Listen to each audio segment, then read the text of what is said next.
নমস্কার বন্ধুরা, আমি শ্যামল। আর আজ আমি আপনাদের দেখাবো অরণ্য সুন্দরী বেলপাহাড়ি। পাহাড়, নদী, ঝর্ণা, চারিদিকে শাল মহুলের জঙ্গল, প্রাকৃতিক সৌন্দর্যে সুসজ্জায় সজ্জিত অরণ্য সুন্দরী বেলপাহাড়ি। তো বন্ধুরা, প্রথমেই আমরা চলে এসেছি ঘাগরা জলপ্রপাতে। এখানে এসে আপনারা ডান দিকে দেখতে পাচ্ছেন পিকনিক স্পট রয়েছে, এখানে আবার পার্কিং। তো আপনারা দেখছেন এখানে সিভিক পুলিশ এবং খাকি বর্দিরও পুলিশ রয়েছে গার্ডে, এবং একটি বিখ্যাত অর্জুন গাছ রয়েছে। অর্জুন গাছে আবার রয়েছে অনেকগুলো মৌচাক। গরমের দিন হওয়ার কারণে পর্যটক সংখ্যা কম ছিল।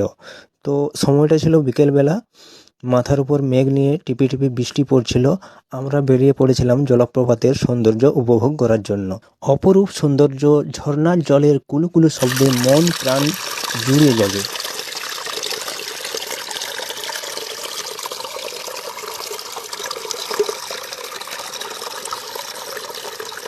বন্ধুরা, এই জলে কিন্তু অনেক মাছ রয়েছে, আর রয়েছে পাথরের ওপর এরকম বড় বড় গর্ত। তো আপনাকে একটু সাবধানে হাঁটতে হবে এখানে। আর আপনি যদি আপনার প্রিয় মানুষটিকে নিয়ে আসেন, তো অবশ্যই এখানে পাথরের উপর এইভাবে আপনার প্রিয় মানুষটি ও আপনার নাম খোদাই করে লিখে যাবেন। আপনাদের ভালোবাসার স্মৃতি হয়ে রয়ে যাবে। কৈলাস তাপসীদের মতো আপনিও হয়ে উঠতে পারেন এখানে ভালোবাসার লায়লা মজনু। তো বন্ধুরা, গরমের দিন হওয়ার কারণে জল খুব কম ছিল, তাই আপনার জলপ্রপাতের শান্ত রূপ দেখছেন। তো আপনারা যদি বর্ষার দিনে আসেন, এর একটা ভয়ঙ্কর রূপ দেখবেন তখন আপনারা। সে যাই হোক, আমরা জল তেমন দেখতে না পেলেও জলপ্রপাত দেখতে পেয়েছি। তো এবার আমরা এখান থেকে বেরিয়ে পড়লাম শালবাড়ি রিসর্ট ও রেস্টুরেন্টের উদ্দেশ্যে। তো চলুন আমরা সেখানে যাই। তো বন্ধুরা, আমরা ফাইনালে পৌঁছে গেলাম তালবাড়ি রিসোর্টে। তো এখানে পৌঁছেই আমাদের খুবই খারাপ লাগলো, কারণ এখানে গার্ড আমাদের সঙ্গে খুবই খারাপ আচরণ করছিল। সে তার নিজের চেনা পরিচিত মানুষজনকে ঢুকতে দিচ্ছিল, আর আমাদেরকে ঢুকতে দিচ্ছিল না। এবং অনেক বলা বলির পরেও সে আমাদেরকে বললো এখানে রেস্টুরেন্টে খাবার অর্ডার করতে হবে, তারপর ঢুকতে হবে। তো ফাইনালি আমরা অনেক বলা কওয়া পরেও সে ছাড়লো না, কিন্তু আমরা ফাইনালি ঢুকে গেলাম। আর এখন যাকে দেখছেন ইনিই সেই ভদ্রলোক যিনি আমাদেরকে ঢুকতে দিচ্ছিলেন না। তো যাই হোক বন্ধুরা, দেখছো ভিতরটা খুব সুন্দর সাজানো গোছানো। আপনারা এখানে আসতে পারেন। জায়গাটা খুবই ভালো, খুবই সুন্দর, ভেতরটা খুব সুন্দর।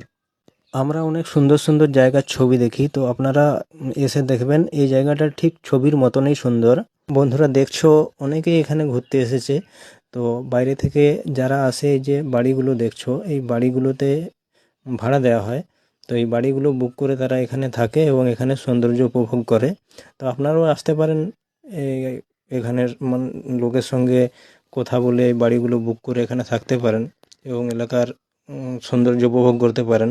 শাল জঙ্গলে ঘেরা চারিদিক, শাল জঙ্গলের মাঝে এই রিসোর্টটি অপরূপ সুন্দর।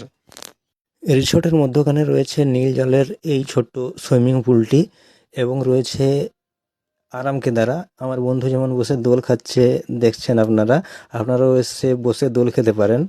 আর রয়েছে ফটোশ্যুটের জন্য আই লাভ বেলপাহাড়ি। আপনারা এখানে আপনাদের ছবি ক্যামেরা বন্দি করতে পারেন।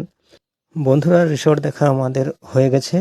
তো আরও অনেক কিছু দেখার ছিল, কিন্তু মেঘ থাকার কারণে আমরা সব কিছু দেখতে পেলাম না। তো আমরা লাস্টে যেখানে ছিলাম সেখানে একটা বড় তেঁতুল গাছ ছিল, তেঁতুল গাছে তেঁতুল পাড়ছিলাম। আর নুন লঙ্কা দিয়ে তেঁতুল খেয়ে তেঁতুল নিয়ে বাড়ি চলে এলাম। তো আজকের মতো এখানেই শেষ। পরের ভিডিওতে আবার দেখা হবে। সকলে ভালো থাকবেন। নমস্কার।